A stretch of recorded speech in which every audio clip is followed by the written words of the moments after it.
بسم اللہ الرحمن الرحیم. خواتین و حضرات السلام علیکم. اللہم صلی علی محمد و آل محمد. غالب نے کہا تھا کہ زباں پہ بار الہا یہ کس کا نام آیا کہ میرے نطق نے بوسے میری زباں کے لیے. وہ نام نامی کہ جس کے لیے خود سب سے پہلا نعت گو خالق کائنات ہے. ان اللہ و ملائکتہ یصلون علی النبی یا ایھا الذین آمنوا صلوا علیہ وسلموا تسلیما. بے شک اللہ اور اس کے فرشتے آپ پر درود و سلام بھیجتے ہیں. تو گویا علم الکلام میں اگر سب سے پہلے کوئی صنف ایجاد ہوئی تو خود وہ نعت گوئی کی صنف تھی. اس لیے کہ جس کی وجہ سے تمام کائنات ہے، یہ ساری کارزار ہستی جس کے لیے سجائی گئی ہے، اس کی مدح، اس کا بیان افضل ترین ہے. اور داد گئے کا یہ اعجاز کہ آج کی بزم میں موضوع ادب میں نعت گوئی ہے. خواتین حضرات، وہ بہت سے اشعار جو جامی سے منسوب ہیں، ان میں یہ بھی کہ ہزار بار بشویم دہن بمشک و گلاب ہنوز نام تو گفتن کمال بے ادبی است. میں اپنے منہ کو مشک و گلاب سے کتنی دفعہ دھو لوں، پھر بھی سہل ہو کے آپ کا نام لینا ہوگا کہ بے ادبی نہ ہو جائے. میرا یہ مقام و مرتبہ نہیں کہ میں اتنے عظیم کلام کے بارے میں کوئی بھی جملہ کہہ پاؤں. بہتر ہے کہ ہم صاحبان علم و فضیلت سے اقتباس لیں. اور اس حوالے سے پروفیسر ڈاکٹر ریاض مجید صاحب ہمارے پاس موجود ہیں. ریاض صاحب کا ادب میں کیا مقام ہے؟ آپ کے متعلق یہ کہنا کہ نعت گوئی کے حوالے سے پہلا مقالہ 1990 میں اگر کوئی لکھا گیا تو ڈاکٹر صاحب کا تھا. ڈاکٹر صاحب کی اردو میں نعت گوئی پر ریسرچ ہے. آپ اردو اور پنجابی کے شاعر ہیں، فیصل آباد سے تشریف لائے ہیں. ڈاکٹر صاحب آپ کی آمد کا بہت شکریہ. ڈاکٹر صاحب یہ موضوع ایسا وسیع ہے کہ میں بار بار آپ کی جانب رجوع کروں گا. میں ناقص طالب علم ہوں، آپ صاحب علم ہیں. میں چاہوں گا کہ اس نشست سے ذرا جو ادب میں نعت گوئی کا مقام ہے، ہم غزل میں اس کے اوصاف تلاش کرتے ہیں، کیا صاحبان علم و بصیرت نے نعت گوئی میں بھی کوئی معیار رکھا ہے یا یہ محض مدح ہے اور مدح کا ہر حق ہر عاشق کو ہے، سو ہر ایک عاشق اپنے انداز سے بات کہہ لے، لیکن کیا کوئی مقام ہے جس پہ آپ نعت کو نعت کہیں گے؟ یہ تمام گفتگو آج ہوگی. اور خواتین حضرات، اگر بات نعت کی ادب میں مقام کی ہے تو پھر وہ نعت ہی کیا کہ جو محض لکھی گئی اور جو صوت و صدا میں ڈھلی نہیں اور جسے آواز کا جامہ ملا نہیں اور جو کانوں میں رس نہ گھول گئی. جتنا عظیم مقام و مرتبہ ان کا ہے جو در حسان سے وابستہ ہیں، ایسا ہی رتبہ ان کا ہے جو در ابو طالب سے وابستہ ہیں اور برملا ہر جگہ مدح رسالت مقام بیان کرتے پھرتے ہیں.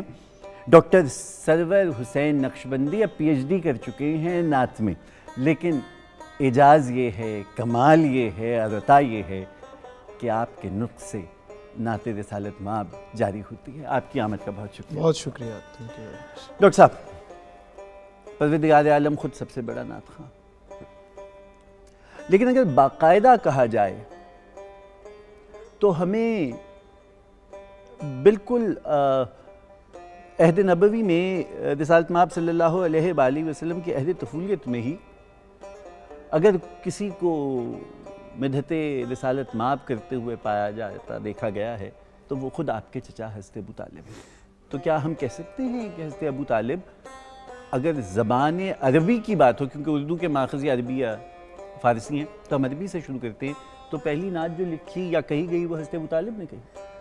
اصل میں یہ بہت پھیلا ہوا موضوع ہے. اس کو سمجھنے اور سمجھانے کے لیے 2-3 حصوں میں بانٹتے ہیں.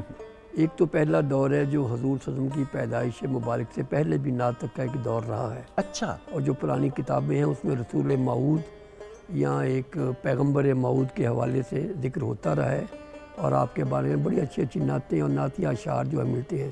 اگر ہم بائبل جو ہے برنباس کی پڑھیں تو اس کے اندر کئی صفحے ہیں جو آپ کی تعریف میں ہیں کہ ایک پیغمبر آنے والا ہے. اس طرح یثرب جو بعد میں مدینہ بنا، ہمیر طبع ہمیر ایک شخص تھا، بادشاہ تھا، اس نے اس پہ حملہ کیا اور وہ تسخیر نہیں ہو رہا تھا شعر. اچھا. تو کسی نے کہا یہ آخری پیغمبر کی آماج کا بننے والا ہے, یہ تم سے تسخیر نہیں ہوگا.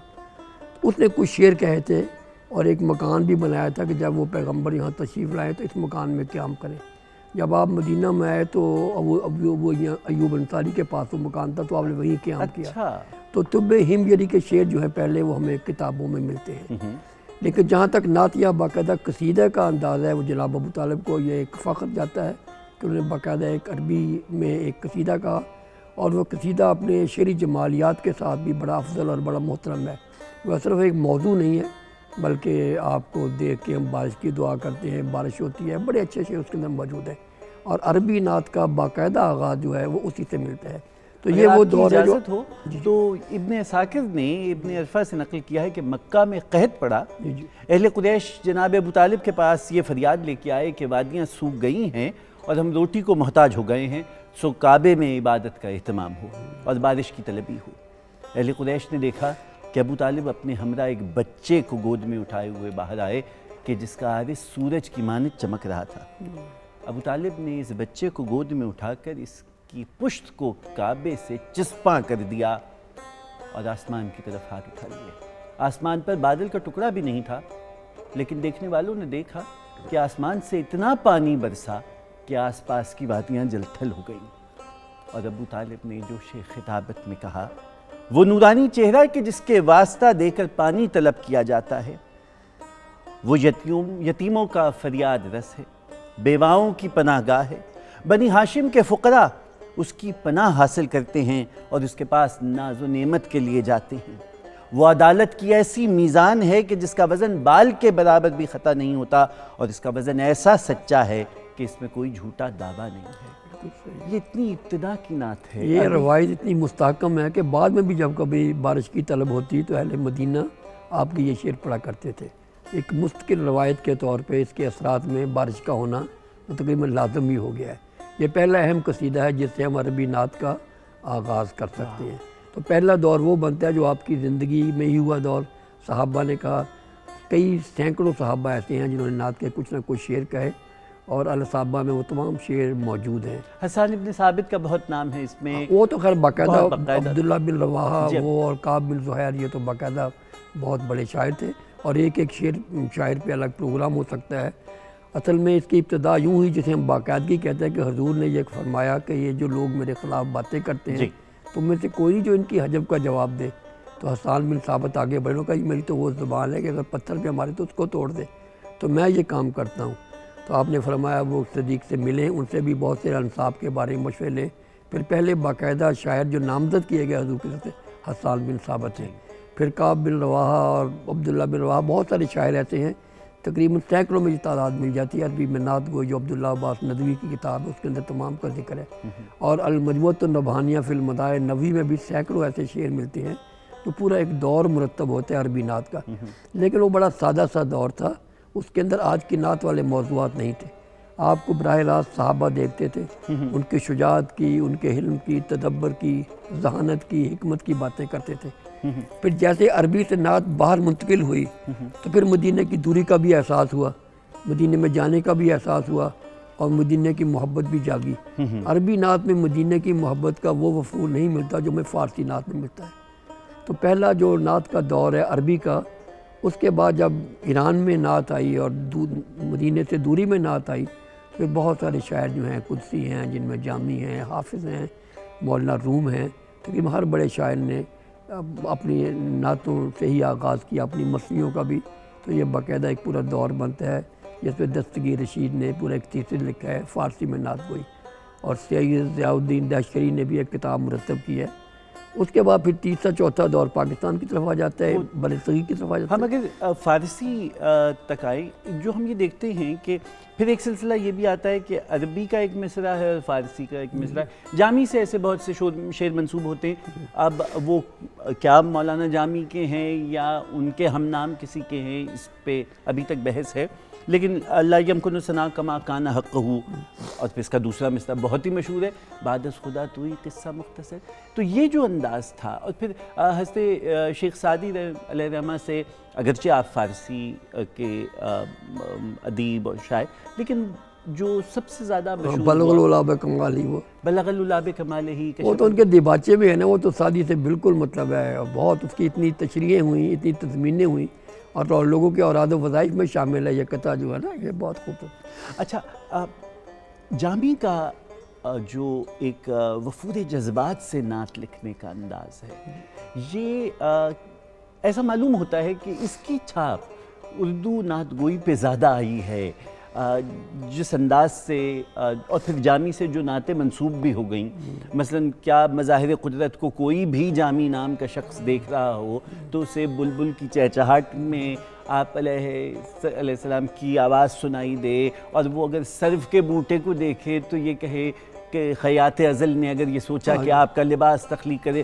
تو اس نے سرو کا درخت بنا۔ یہ انداز بھی کہ مظاہر قدرت کو نعت سے منسوب کر دیں۔ اصل میں ہمارے یہاں پریس جو ہے وہ تقریباً بر صغیر میں تو 1830-40 کے قریب آئے اس کے ابتدائی نمونے، تو فارسی میں بھی یہی تھے، سینہ بسینہ شعر چلتے تھے، تو بعض جامی کے ساتھ موسوم کرتے تھے۔ ویسے بھی جامی نام کے 9-10 شاعر ہیں مختلف علاقوں کے، بڑا معروف، ہمارے اب تک کی فیصل آباد میں ایک جامی نام کے شاعر ہیں، معروف ہے۔ تو یہ جو ہے بلبل سے تو آموختہ شیریں دہنی را، یہ مولانا جامی کا نہیں ہے۔ اچھا، اور پریشانم پریشانم پریشان یا رسول، یہ بھی ان کا نام، ان کے دیوان میں، دیوان کامل میں نہیں ملتا۔ اور نسیمہ جان بے بتا گزر کن، یہ بھی مولانا جامی کا نہیں ملتا۔ یہ اپنی جگہ ڈاکٹر صاحب، لیکن جو میں نقطہ آپ سے جس پہ علم چاہ رہا تھا وہ یہ کہ جیسے مظاہر قدرت کو نعت میں ڈھونڈنا، ایک تو آپ کے اوصاف حمیدہ ہیں، ان پہ بات ہوئی، تو اسی طرح سے کیا ہم تقسیم کر سکتے ہیں کہ نعت کی اقسام کتنی ہیں؟ یہ آپ نے بہت بڑا موضوع چھیڑا۔ وقت کے ساتھ ساتھ جیسے جیسے انسان نے ترقی کی اور بہت سارے علوم جو ہیں وہ انسانی معلومات کا حصہ بنے، سیرت کا موضوع بھی پھیلتا گیا، اور بہت سارے ایسے پہلو سیرت کے سامنے آئے جس پہ نعت گو شعراء نے نعتیں لکھی ساری۔ اب حیرت کی بات ہے، یہ جو جیمز ویب جو ٹیلیسکوپ خلا میں بھیجی گئی ہے، اور جب 6 ارب سال پہلے دکھایا گیا کہ مکہ مدینہ یہ ساری کائنات کس طرح گیسز کی شکل میں موجود تھی، تو شاعروں نے اس پہ بھی نعت لکھی کہ اس جگہ پہ حضور نے آنا تھا، یہاں یہ شہر بننے تھے۔ تو وقت کے ساتھ ساتھ جو موضوعات ہیں وہ پھیلتے گئے ہیں۔ آج کے موضوعات آج سے 600 سال پہلے کے موضوعات سے بہت مختلف ہے۔ اس زمانے میں آپ کے شخصی اوصاف پہ، آپ کی شجاعت پہ، آپ کے حلم پہ، ان پہ زور تھا۔ اب جو ہے جو آپ کی برکات اور فیضان ہے آپ کا، اور کائنات میں جس طرح اسلام پھیل رہا ہے، اس کے حوالے سے نعت کے موضوعات ہیں۔ اصل میں نعت ایک موضوع بھی ہے، اسے صنف بننے میں بہت عرصہ لگا۔ صنف سے مراد ہے کہ صرف یہ باتیں ہی نہ ہوں بلکہ اس کے اندر شعری جمالیات بھی ہو، اور جو یہ بات کہی جائے وہ پورے شعری محاسن کے ساتھ ہو، اور فن کے پہلو پہ بھی سامنے آئے۔ وہ غالب المحسن کاکوروی اور اس کے بعد اعلیٰ حضرت جو ہیں، انہوں نے بہت بڑا کام کیا، اور اتنی خوبصورت نعتیں مقدار اور معیار میں لکھی کہ وہ فن کے تمام معیارات پہ پوری ہوتی ہیں۔ اور ادبیات عالیہ میں جو محسن کاکوروی کا قصیدہ ہے، سمت کاشی سے چلا جان میں مطرب بادل، اور جو اعلیٰ حضرت کی شاعری ہے، وہ فنی طور پہ ابتدائی نمونے ہیں ہماری اردو نعت کے، جس میں مولانا حالی بھی ہیں، علامہ اقبال بھی بعد میں آئے، بہزاد آئے، اور ماہر القادری، بے شمار لوگ آئے اب تک مطلب ہے۔ تو یہ نعت کا باقاعدہ آغاز جو ہے ہمارے 1840-50 کے قریب ہوا، جب دیوان بھی چھپنے شروع ہو گئے۔ کفایت کافی کا دیوان آیا، لطف بریلوی کا دیوان آیا، اور کئی لوگوں نے بہت سارا کام کیا۔ چونکہ ڈاکٹر صاحب بھی تشریف رکھتے ہیں، ڈاکٹر صاحب آپ کی پی ایچ ڈی بھی اسی موضوع کے اوپر ہے، قبلہ نے فرمایا عربی فارسی کا، اور اب اگر ہم ہندوستان کی طرف آتے ہیں، برصغیر پاک و ہند کی طرف، تو ہم دیکھتے ہیں کہ یہاں اگرچہ جیسے بجا آپ نے فرمایا کہ باقاعدہ نعت گوئی تو امیر مینائی اور محسن کاکوروی ہے، لیکن اس سے پہلے ہم خال کہیں امیر خسرو کا کوئی رنگ دیکھتے ہیں، یا پھر غالب کی غزلوں میں کہیں نہ کہیں حرف تمام ہوا اور بدھا باقی ہے، کچھ اور چاہیے وسعت میرے بیان کے لیے۔ اس سارے عرصے میں عربی، فارسی، ہندوی، اردو، آپ نے کیا دیکھا کہ کہاں کی نعت پڑھنے والوں کے لیے بڑی متاثر کن، اس میں بڑا تاثر لہن کہاں آپ کو دکھائی دیتا ہے؟ آپ کے سوال کے بہت سارے پہلو ہیں، اور اس میں بنیادی چیز تو یہ ہے کہ ابھی ڈاکٹر صاحب ذکر فرما رہے تھے، جب ہم اردو کی روایت کی بات کرتے ہیں، اردو نعت کی روایت کی بات کرتے ہیں، تو اس کا باقاعدہ آغاز تو محسن کاکوروی اور امیر مینائی سے ہمیں ملتا ہے، لیکن ہماری اردو غزل کی روایت کے جتنے بھی شعراء ہیں، اس کو قلی قطب شاہ آپ دیکھیے کہ ابتدائی ہمارے اردو کے شعراء میں ان کا شمار ہوتا ہے، اور اس سے پہلے ولی دکنی کے ہاں باقاعدہ نعتوں کی صورت جو ہے ہمیں بڑی خوبصورت ان کے ہاں نظر آتی ہے. جب اردو زبان اپنے خد و خال ترتیب دے رہی تھی تو اس وقت بھی نعت جو ہے وہاں پہ موجود تھی. اور اس کے بعد ہماری کلاسک روایت کے جتنے بھی شعراء ہیں تو نعت سب کے ہاں کسی نہ کسی انداز سے، اور بڑے بڑے زبان کے اعتبار سے بہت اعلیٰ قصیدے ہمیں نظر آتے ہیں. نعتیہ قصائد کی ایک پوری روایت نظر آتی ہے. اور پھر یہ سلسلہ چلتا ہوا. اس کی سب سے خوبصورت چیز جو آپ نے پوچھنا چاہیے اور آپ کے سوال کے اندر موجود تھی وہ یہ ہے کہ نعت کہنے سے محروم ہمیں کوئی نظر نہیں آتا. ہماری اردو روایت کے بڑے شعراء جتنے بھی نمائندہ شعراء ہیں ان کے ہاں، اور جن کا نام زیادہ نمایاں نہیں ہے، سب کے ہاں نعت یا تو ان کی غزلوں کے اندر کہیں نہ کہیں نعت کا موضوع کا شعر موجود ہے، یا ان کے دیوان کے شروع میں حمد اور نعت جو ہے وہ موجود ہے.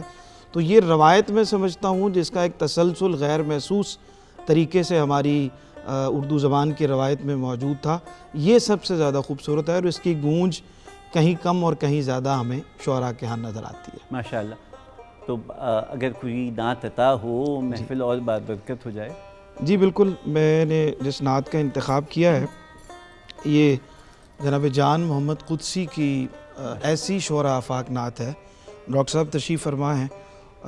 ہماری روایت میں کسی نعت کے اوپر سب سے زیادہ تضامین ملتی ہیں تو ان میں سے یہ نعت شمار ہوتی ہے. اور آج بھی یہ سلسلہ جاری ہے. جو لوگ نعت کے ساتھ حقیقی طور پہ وابستہ ہیں وہ اس نعت کی تضمین، غالب نے اس کی تضمین کہی، بہادر شاہ ظفر کے ہاں اس کی تضمین موجود ہے، اور اسی طرح سے ہمارے ہاں آج تک یہ روایت چلتی چلی آ رہی ہے. مرحبا سید مکی مدنی العربی، اس کے میں اشعار پیش کرتا ہوں. مرحبا سید مکی مدنی العربی،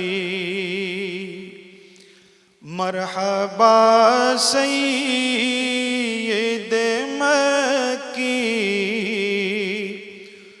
مدنی العربی، دل و جاں باد فدایت چه عجب خوش لقبی، دل و جاں باد فدایت چه عجب خوش لقبی،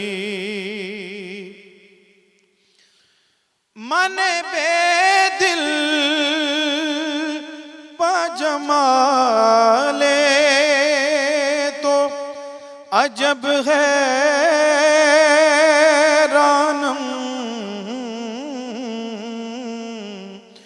اللہ اللہ اللہ اللہ چه جمال است بدیع العجبی، اللہ اللہ چه جمال است بدیع العجبی، نسبت نیست بذات تو بنی آدم را، برتر از عالم و آدم تو چه عالی نسبی، سیدی انت حبیبی و طبیب قلبی، سیدی انت حبیبی و طبیب قلبی، آمدہ سوئے تو قدسی پے در طلبی مرحبا سید مکی مدنی العربی.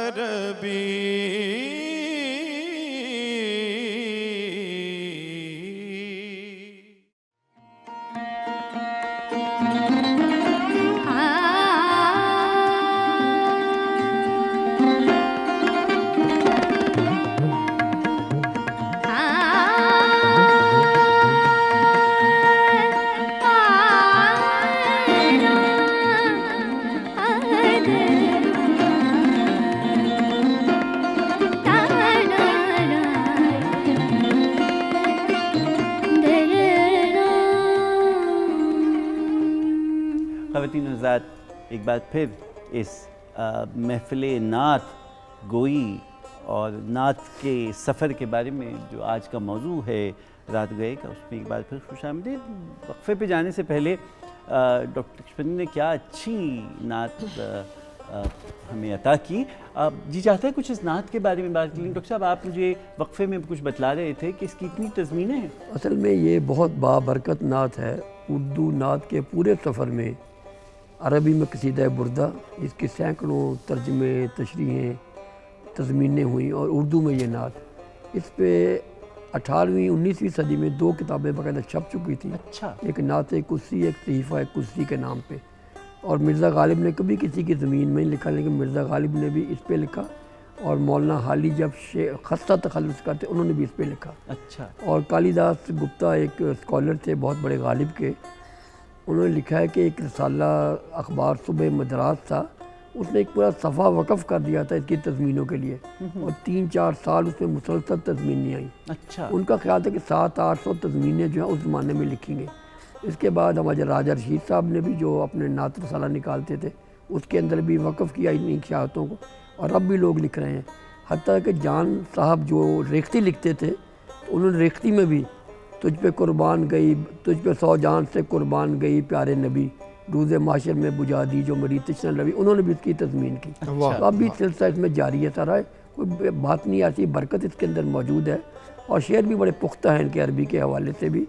میرا یہ خیال ہے کہ اس پہ PhD اس نعت پہ ہو سکتی ہے، اس حوالے سے کہ اشرا بشرا ان کو جمع کیا جائے، اس میں شعری محاسن اس کے تلاش کیے جائیں، اور خاص طور پہ محاکات جو اس کے اندر ہے کہ ہر ایک نے اپنے حوالے سے حضور کے سامنے پیش ہو کے اپنی یادداشت کی ہے. ایک لمبا سلسلہ، کم سے کم 1000 کے قریب جو نعتیں ہیں اس پہ لکھی گئی، وہ تو میری نظر میں بھی ہیں. اچھا، یہ نعت ڈاکٹر صاحب، آپ دونوں صاحب ہیں، یہ نعت آپ نے جیسے جان صاحب کی کہا ہند میں لکھی گئی، جی جی، لیکن فارسی اور عربی کا اشتراک ہے. تو یہ بہت بات تک بھی، مثلا میں خود اتنی جلدی اتنا لمبا قدم نہیں لینا چاہتا ہوں، لیکن بسبیل تذکرہ کہتا جاؤں کہ بہت جگہ اپنی نعت جو بظاہر بڑی سہل ممتنع میں، افتخار عارف بھی کہیں عربی کا استعمال کر لیتے ہیں. تو یہ کیا نعت کی کوئی خاصیت ہے کہ اس میں فارسی اور عربی سے بہت زیادہ اکتساب لیا جائے؟ نہیں، اصل میں جو ہماری فیضیولوجی ہے، جو قرآنی آیات ہیں، آپ کے اسماء مبارکہ ہیں، وہ تو عربی میں بھی ہیں. اور ہمارے ہاں ایک روایت ریختہ کی رہی ہے کہ ایک مصرع فارسی میں، ایک مصرع ہندی میں. جو سب سے پہلی غزل امیر خسرو کی ملتی ہے، جی، شبان ہجراں دراز چو زلف و روز وصلت چو عمر کوتا، سکھی پیا کو جو میں نہ دیکھوں تو کیسے کاٹوں حضیرتیاں. اور یہ اعلیٰ حضرت تک بھی یہ روایت رہی. انہوں نے بھی ایک نعت لکھی جس کے اندر فارسی، عربی اور ہندی، کئی طرح کے تھے. بلکہ وہ شاید 7-8 زبانوں کا ایک کلام کے اندر وہ شاہکار ہے. لم یاتی نظیر. تو عربی کے ساتھ نعت تو جڑی ہوئی ہے. جب بھی آپ کا نام لیں گے، جب بھی مدینہ مکہ کا قرآن کریم کی آیات و عرفانہ اللہ کے ذکر کے کریں گے، عربی خود بخود دخیل ہو جائے گی ساری پس منظر اس کے ساتھ. اچھا، ذرا آپ نے چونکہ قصیدہ بردہ شریف کا ذکر کر دیا تو ذرا اس کو بھی، علامہ بصیری کے اس کمال کو بھی ذرا اس کا ذکر کرتے جائیں. کس دور میں یہ لکھا گیا ہے اور کیا ایسا کمال ہے اس کا کہ اتنے عرصے بعد بھی جو اس کی حیثیت ہے وہ مستحکم ہے؟ اصل میں اس کے ساتھ جو ایک روایت جڑی ہوئی ہے اور سچی روایت ہے، جس کا وہ خود بھی بیان کرتے ہیں کہ انہیں فالج ہو گیا تھا شاعر کو. انہوں نے پہلے ہی بہت سارے قصیدے لکھے تھے، جی، تو انہوں نے دعا کی اور عرضداشت کی اور ساتھ یہ قصیدہ بھی لکھا. تو حضور صلی اللہ علیہ وسلم نے خواب میں نظر آئے اور آپ نے اپنی چادر ان کے جسم پہ پھیلا دی. تو اٹھے تو ایک دم وہ بالکل صحیح تھے. پھر بڑا اشتیاق بھی تھا، وہ مسجد کو چلے تو راستے میں اس زمانے کے ایک بزرگ انہیں ملے، انہوں نے کہا کوئی قصیدہ ہی سنائے کوئی، انہوں نے اپنا پرانا شروع کیا، انہوں نے کہا وہ نہیں جو تم نے تازہ لکھا ہے، کہتے وہ میں نے ایک جگہ ہی سنایا صرف، کہتے میں نے بھی سنا ہے۔ تو وہاں سے اس کے ساتھ وہ روایت ایسی شروع ہوئی کہ اس کے جو 160 یا 62 شعر ہے، اس پہ پنجابی شاعروں نے، اردو شاعروں نے اس کے انگریزی میں ترجمہ ہوئے، اور ہر زمانے میں میرے پاس خود ایک اس کا 400 سال پرانا نسخہ ہے، یہ گزشتہ 600-700 سالوں میں بہت کچھ لکھا بھی ہے، یہ خود بہت بڑا موضوع ہے، فرینچ میں، جرمن میں، انگلش میں، اردو میں، پنجابی میں، ہندی میں، اس کے بھی ابھی ایک اٹک سے کتاب چھپی ہے، اس میں 4 زبانوں میں اس کا ترجمہ ہے سارا۔ اصل میں بہت ایک اسرار اس کے اندر موجود ہیں، بلکہ جو شفا کے لیے بھی اس کے شعروں کو چنا گیا، اور اس کے باطنی جو اس کے اثرات ہیں مختلف بیماریوں میں لوگوں نے وہ بھی ڈسکور کیے، اس کو پڑھنے پہ اگر یہ ہو تو یہ شعر پڑھیں، یہ ہو یہ شعر پڑھیں، سارے اس طرح۔ اصل میں اس کو ایک اور حوالے سے دیکھنے کی ضرورت ہے، اگر آپ کوانٹم فزکس دیکھیں نا، جب آپ کسی کا نام لیتے تو ایک مانیٹر کھل جاتا ہے ان کی طرف پورا، ایک سانس میں آپ وہاں پہنچ جاتے ہیں۔ یہ جو دوری ہے نا، یہ دوری تو ہماری فاصلی دوری ہے نا، زمانے کی اور زمین کی دوری نعت میں نہیں بلکہ کسی بھی محبت کی فضا میں نہیں ہے۔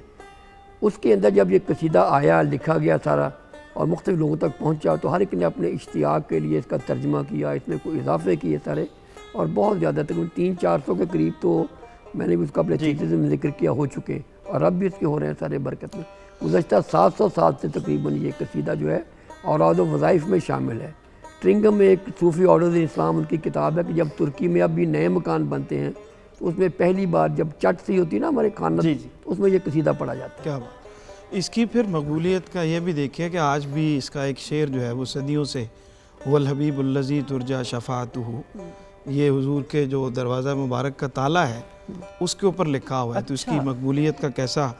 اور نعت اصل میں آپ نے جو سوال کیا تھا اس کے اندر یہ بہت ایک بنیادی چیز ہے کہ اس کو ہمیشہ سے قرب صاحب نعت کا ذریعہ سمجھا جاتا رہا، اور اس میں آپ یہ دیکھیے کہ حضرت حسان بن ثابت رضی اللہ تعالیٰ عنہ کو جو توقیر دوسرے اصحاب میں حاصل ہوئی کہ ان کے لیے باقاعدہ ممبر پہ کھڑے ہو کر وہ آپ کے لیے بچھایا گیا، اور پھر حضرت کعب بن زہیر کی معافی نعت کی برکت سے ہوئی قصیدہ نعتیہ وہ لکھ کے لائے تھے، اور یہ ایک مسلسل روایت ہوتی ہوئی پھر حضرت امام شرف الدین بصیری رحمۃ اللہ علیہ تک آتی ہے اور آج تک جاری ہے۔ ڈاکٹر صاحب، ہم 19ویں صدی کی ابتدا ہے، امیر مینائی حلقے میں رسولوں کے وہ ماہ مدنی ہے، کیا چاند کی تنویر ستاروں میں چھنی ہے، اور پھر اس کے بعد ہم دیکھتے ہیں کہ کاکولوی صاحب کا آپ کے شاگرد ہیں غالباً، اور امیر مینائی کے ہی ان کے شاگرد ہیں۔ سخن کو رتبہ ملا ہے میری زباں کے لیے، زباں ملی ہے مجھے نعت کے بیاں کے لیے۔ اس سفر میں اگر ہم باقاعدہ نعت گو اصحاب کو دیکھیں، حالی کا نام، علامہ اقبال کا ایک آپ کا لوح بھی تو قلم بھی تو تیرا جواب، اس سارے سفر میں اگر ہم حالی کے بعد کسی کو باقاعدہ صرف نعت کا شاعر کہیں تو کس کو کہیں گے؟ نعتیں تو بہت زیادہ لکھی، جیسے انہوں نے بتایا کہ امیر خسرو کے زمانے میں جب مسلمان یہاں آئے کہ ہر گھر میں میوزک ہے، تو انہوں نے میوزک کو بدلنے کے لیے کہ راگ بھیروں میں جو آغاز کرتے تھے، اللہ ہو اللہ تورا نام لیے مولا ہو تسلّہ، چھوٹی چھوٹی ذکریاں چھوٹی چھوٹی لائنوں میں نعتیں کہنی شروع کی۔ لیکن باقاعدہ جو بڑی نعت ہے وہ اپنا محسن کاکوروی، امیر مینائی، اعلیٰ حضرت ظفر علی خان، اور اس طرح اگر نام لیتے ہیں تو ہر عشرے میں ہمیں کوئی نہ کوئی نعت کے شاعر ملتے ہیں، اور خاص طور پہ پچھلے 50-60 سالوں میں حفیظ طائب صاحب جب آئے تشریف لائے، حافظ الدہانوی، حافظ مدد صاحب، اب تو باقاعدہ ایک فنی طور پر مستحکم ایک صنف یہ بن گئی، اب تو درسیات میں بھی شامل ہے ہمارے۔ پہلے بکھری بکھری نعت تھی، اب باقاعدہ پہلے غزل کی روایت میں نعت، حافظ پیلی بیتی جو تھے ان لوگوں نے غزل کی روایتیں بلکہ اوپر لکھتے تھے نعت یا غزل، الگ دیوان نہیں چھپتے تھے، لیکن اس کے بعد تقریباً 80-90 سال سے دیوان چھپ رہے ہیں بہت ساری کتابیں۔ اور اصل میں اس کی وجہ ایک یہ ہے کہ جو غزل ہے اس کے اندر مبالغہ بہت ہی بڑھ گیا تھا، اور اس کا حقیقت کے ساتھ کوئی تعلق نہیں تھا۔ بھویں تنتی ہے، خنجر ہاتھ میں ہے، تن کے بیٹھے ہیں، کسی سے آج بگڑی ہے جو یوں بن ٹھن کے بیٹھے ہیں، لیکن نعت میں آپ ایسی بات نہیں کر سکتے۔ آپ التزام اور احترام دے کے حافظ پیلی بیتی کا کہ اے ذوف مدد کر در احمد پہ گرا دے، دربان کہے اٹھ کہوں اٹھا نہیں جاتا، کہ وہاں جھوٹ بھی نہیں بول سکتا اور مکر سے بھی نہیں گر سکتا۔ یہ جو حقیقت پسندی کی روایت ہے یہ ہمارے نعت گو شاعروں نے اس غزل کے اندر کی، اس لیے یہ غزل سے الگ ہو گئی۔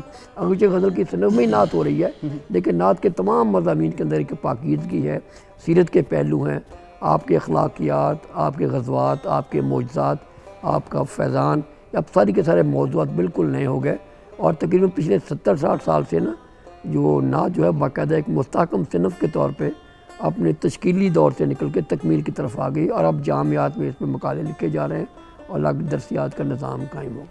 نعت کے لیے جو ٹیکنیکل شکل ہے وہ غزل کا پیرایا بھی استعمال ہوا، مثنوی کا پیرایا بھی استعمال ہوا، مسدس بھی ہوئی، قصید، یہ اس سارے فارمیٹ میں جو نعت پڑھنے کے لیے سب سے زیادہ سہل کون سا لگا، اور کس میں غنائیت زیادہ آئی ہے اور کس میں لے سر جو ہے وہ زیادہ بیٹھتا ہے؟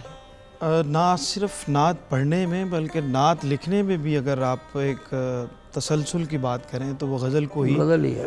تقدم حاصل ہے کہ ہر حوالے سے، ہر دور میں، ہر وقت، اور آج بھی جو سب سے زیادہ نعت لکھی جا رہی ہے اس میں ایک تو بنیادی چیز یہ ہے کہ آپ کو سہولت ہوتی ہے ہر شعر میں الگ مضمون بیان کرنے کی، اور غزل کی جو ویسے ایک اس کی جاذبیت ہے اور اس کا ایک رچاؤ ہے، اس کی ایک قبولیت ہے ہمارے پورے عہد میں اور ہماری شاعری کی روایت میں، اس میں سمجھتا ہوں کہ جس طرح سے غزل کو قبولیت اور مقبولیت حاصل ہے، نعت بھی اسی طرح سے قبولیت اور غنائیت اور اس کی موجودگی بھی ہمیں اسی طرح سے نظر آتی ہے، اور اس میں سہولت پڑھنے والوں کو بھی، لکھنے والوں کو بھی اس لیے ہوتی ہے کہ تھوڑے چند اشعار میں آپ اپنے الگ الگ موضوعات بیان کر سکتے ہیں، سہولت ہوتی ہے، ردیف اور قافیے کے ساتھ آپ ملے ہوتے ہیں، اور وہ جو ہمارے ہاں قصیدے کی روایت تھی وہ ظاہر ہے کہ اب وقت گزرنے کے ساتھ ساتھ چونکہ بہت تیزی آ گئی ہے، اور وہ جتنی محنت مانگتی ہے، قصیدے کے اوپر جتنی جان لگتی ہے، وہ بھی ظاہر ہے کہ شعراء کے ہاں کم ہو گئی ہے، تو اس لیے پڑھنے کے اعتبار سے بھی، لکھنے کے اعتبار سے بھی غزل کا پیرایا جو ہے وہ ہمیشہ سے ہی مقبولیت اور قبولیت حاصل اس کو رہی۔ کچھ عطا ہوگا کیا؟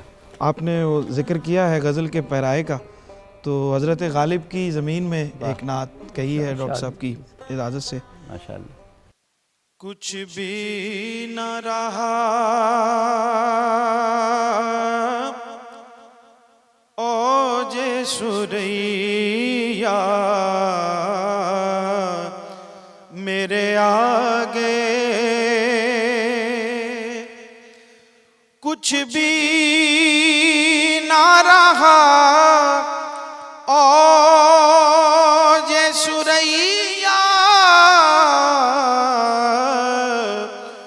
میرے آگے، ہر آن ہے وہ نقش کفے پا میرے آگے، رہتی ہے میری سیرت اطہر پہ نگاہیں، رہتی ہے میری سیرت اطہر پہ نگاہیں،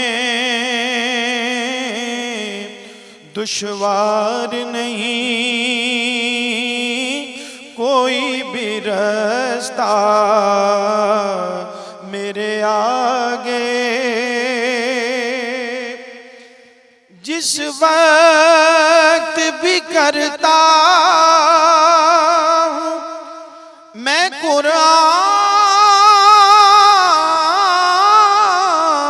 قرآن کی تلاوت، آ جاتا ہے ان کا رخ زیبا میرے آگے، کیا رنگ دکھائے ہیں تیرے ذکر نے آقا، کیا رنگ دکھائے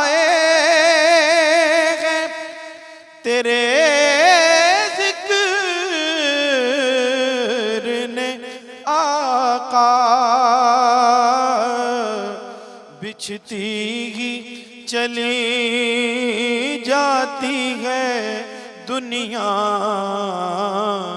میرے آگے جب سوچنے لگتا ہوں کوئی نعت میں سرور کھل جاتا ہے خوشبو کا دریچہ میرے آگے کچھ بھی نہ رہا اوج سریا میرے آگے ہر آن ہے وہ نقشے کفے پا میرے آگے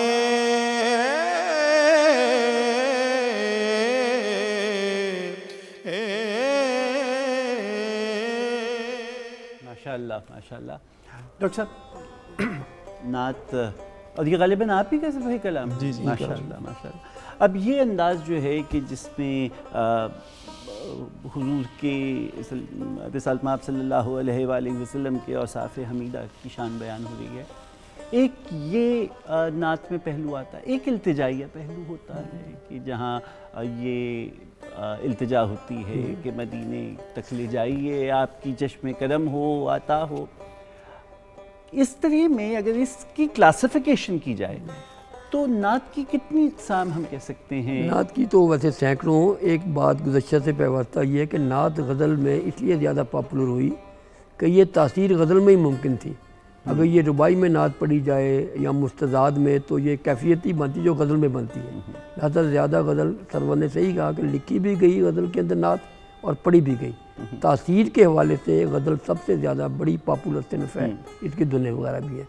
باقی جہاں تک آپ نے اس کی وسعت کا، اس کے تنوع کی بات کی ہے، اس میں ایک رنگ تو ہے جس کی تدیف عام طور سے پیدا ہوئے، وہ آپ کی میلادیہ آج کے مہینے کے حوالے سے مطلب ہے نعتیں ہیں جس میں آپ کی پیدائش کا ذکر ہے.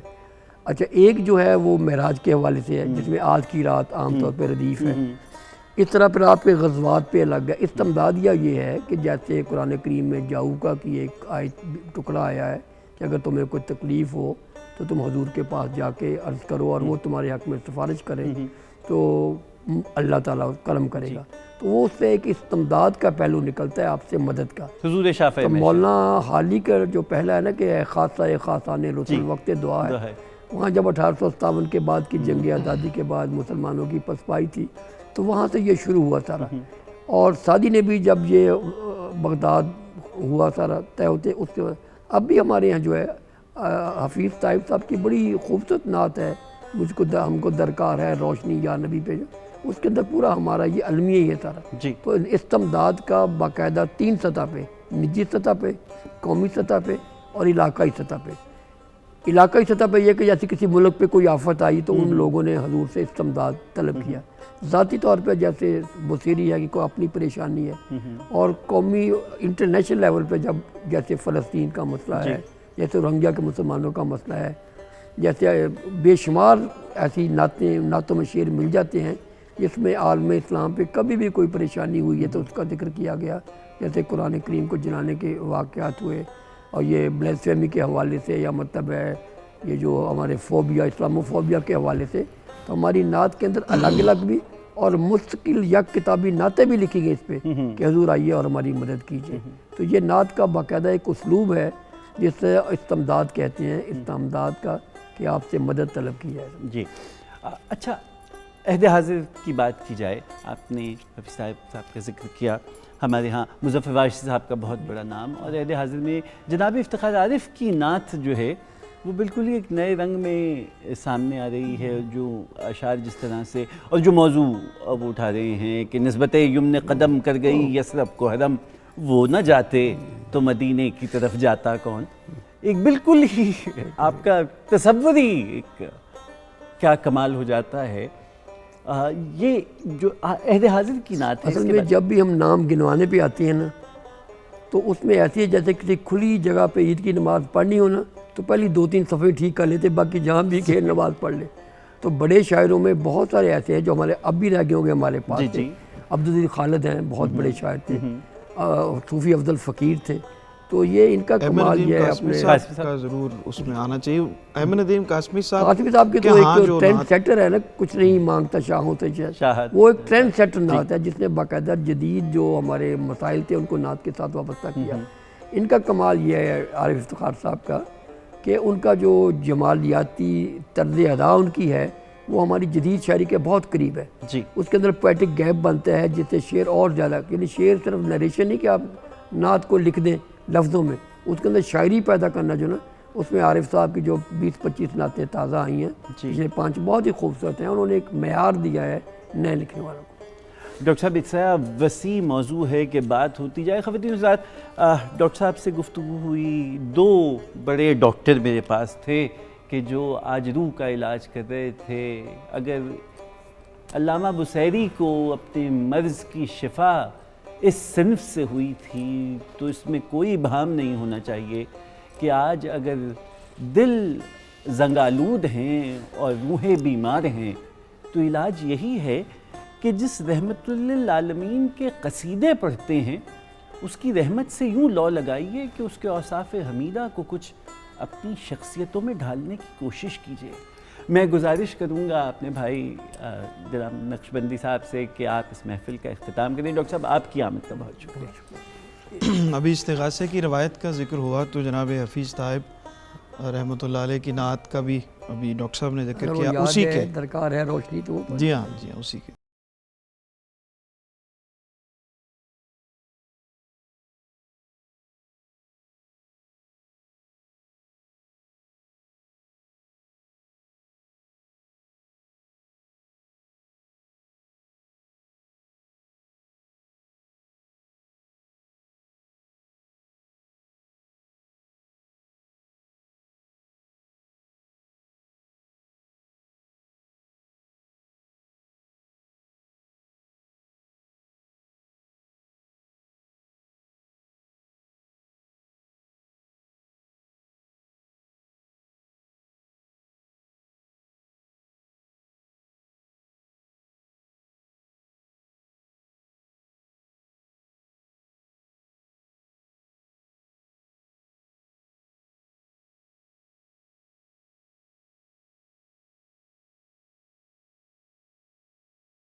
ہوا میرا اپنا لہو میرے اندر ادو میرے باہر ادو ماجرائے تحیر ہے پرسیدنی صورت حال ہے دیدنی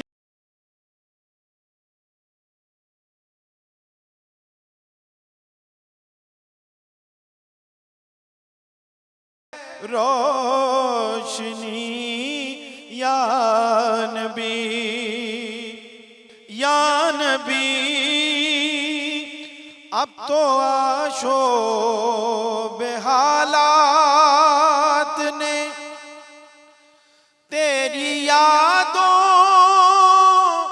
کے چہرے بھی دھندلا دیے دیکھ لے تیرے تائب کی نغمہ گری بنتی جاتی